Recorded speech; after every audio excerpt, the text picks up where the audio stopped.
Almost time for my evening cup of tea. You haven't left all of your lordliness in the past.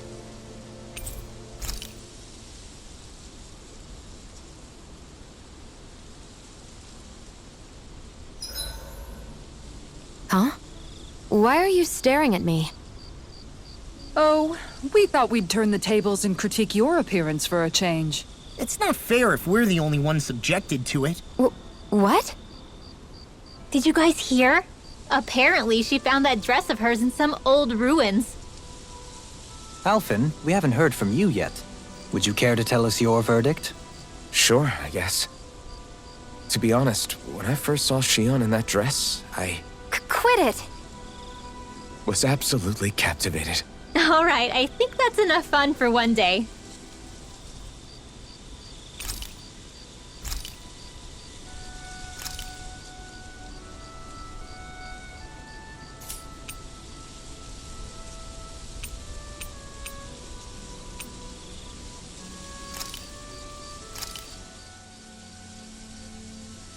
This is great. The taste and aroma will blow everyone away.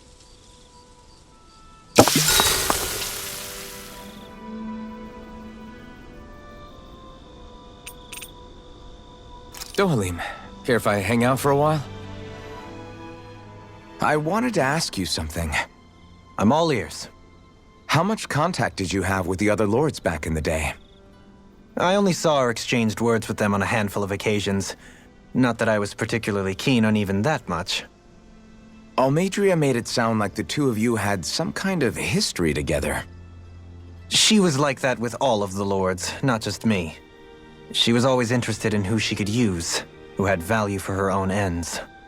Having said that, she wasn't quite so brazen back when we were still in Lenegus. In a sense, she may have been a victim of the crown contest as well. Almeidrea? A victim? To a Renan, there is no greater honor in life than being chosen to serve as a lord, let alone to go on and become the next sovereign. We are taught that from the day we leave the womb.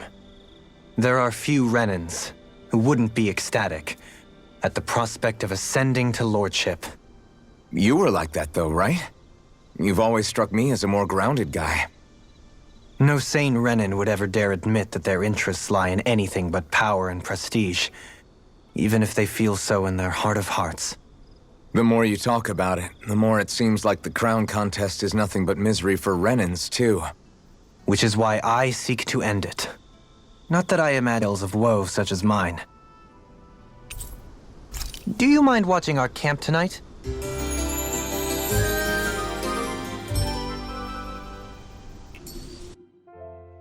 Shall we get moving?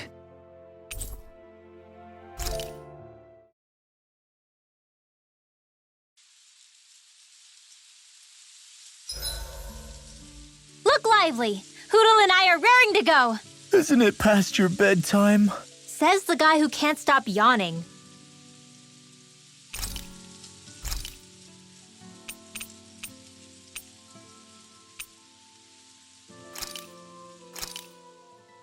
Thanks for waiting.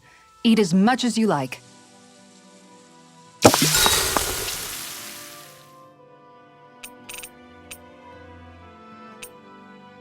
Dohalim, care if I hang out for a while?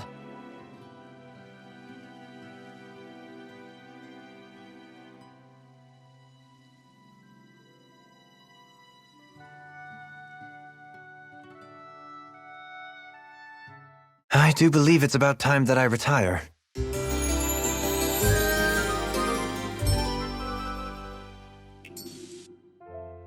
Once we finish eating, we should get going.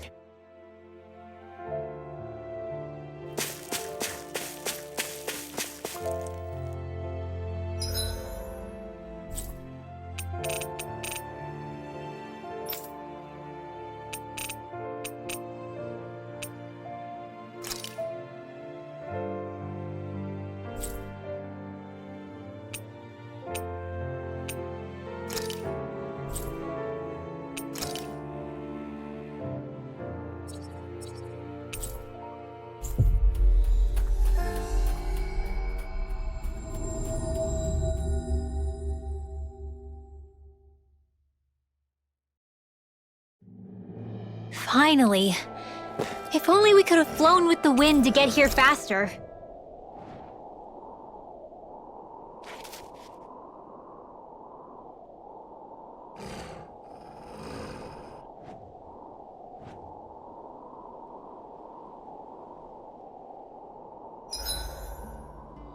It'll take far more than this snow to put out the blazing sword. Toasty. Kisara? Getting a little close to the sword there.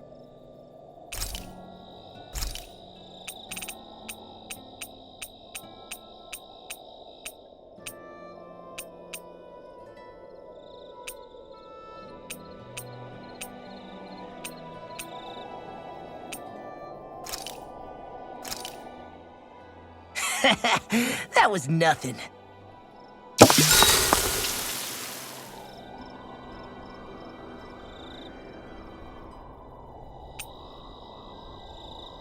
Rinwell, mind if we chat a little?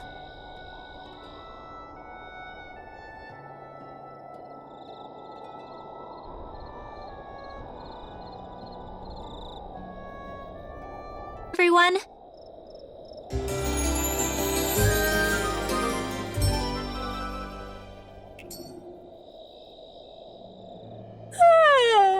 I want to go back to bed.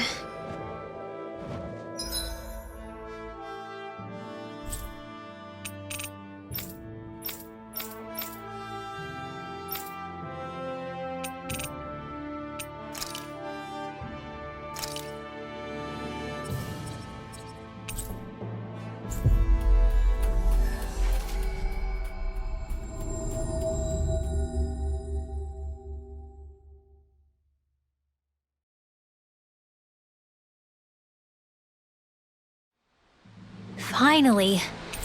If only we could have flown.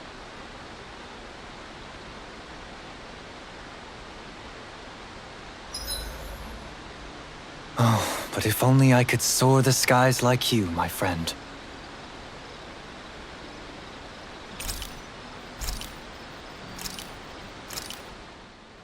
That turned out good, if I do say so myself.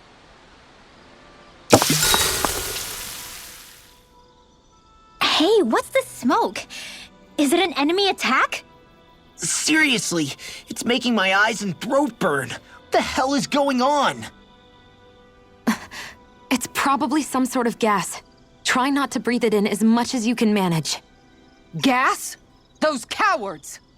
Isn't this just cooking smoke? What kind of food makes your throat burn so bad just from the smoke? I believe Alphen is.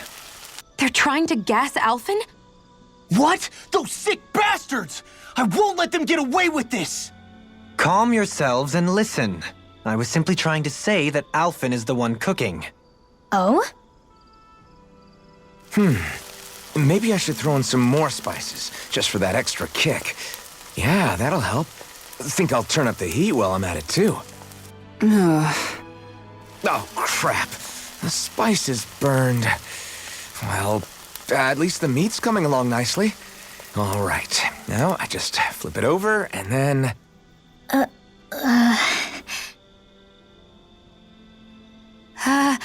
Hey, Alphen? What are you doing over there? Oh, Shion. Perfect timing. I actually just finished roasting up a chicken. Call everybody over so we can eat together.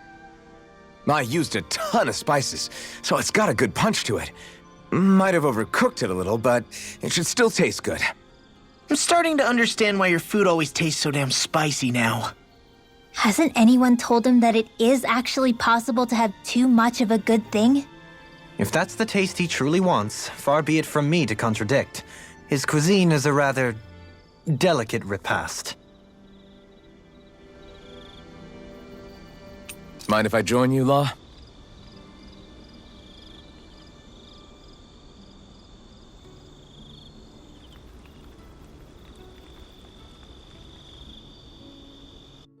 See you guys tomorrow.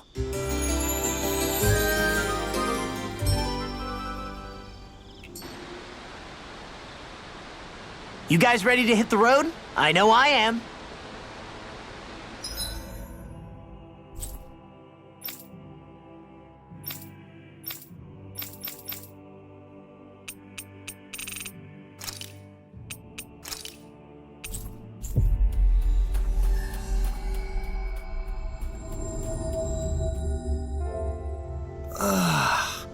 We finally made it.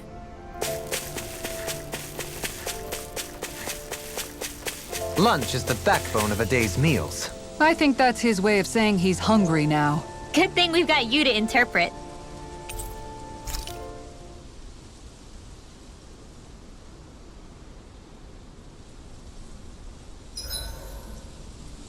I've got to keep my equipment in tip-top shape.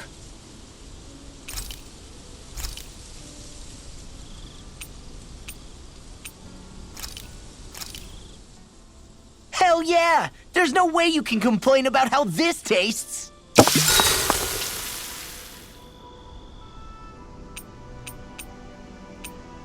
Kisara, let's talk for a bit.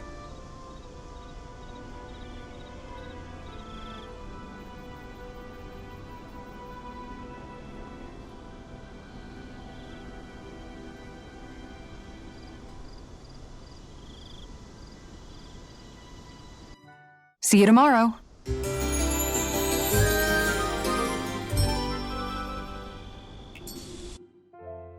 Before we go, do you guys have everything?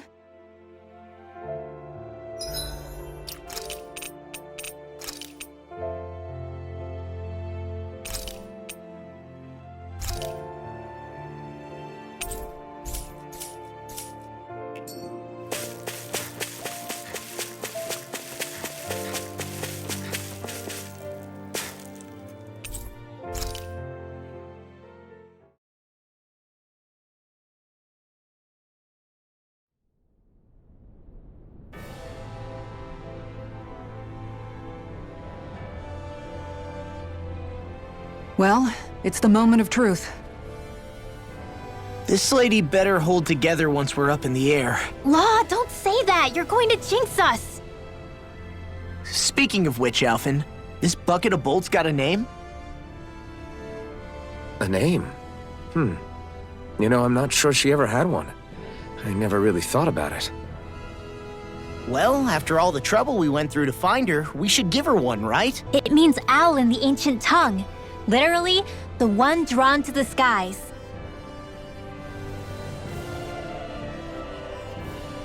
I like it. Sounds perfect for our little escapade. Not sure I'm completely convinced, but, well, it's as good a name as any. From now on, she'll be known as the Fall Knights. Okay, people. We have two goals. First, we need to get to Lenegis and make the Renans finally leave Dana alone. And then, we need to figure out the truth behind Shion's thorns and find a way to save her. Sound good? All right, then let's go.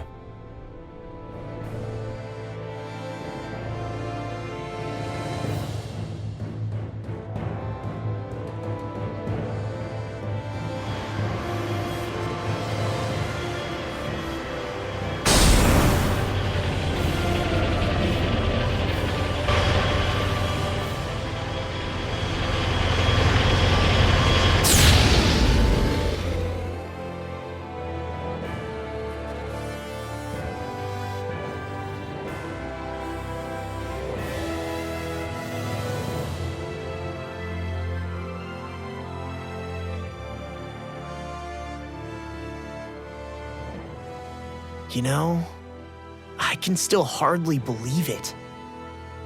Believe what? I mean, just look at it. The whole of existence, crammed inside a tiny frame. Now that you mention it, I guess you're right. It does look more like a painting than a living, breathing world. From up here, all the struggles we've been through feel so insignificant. Nothing like realizing how small you are to put everything into perspective. Kinda makes the differences between the Renans and the Danans feel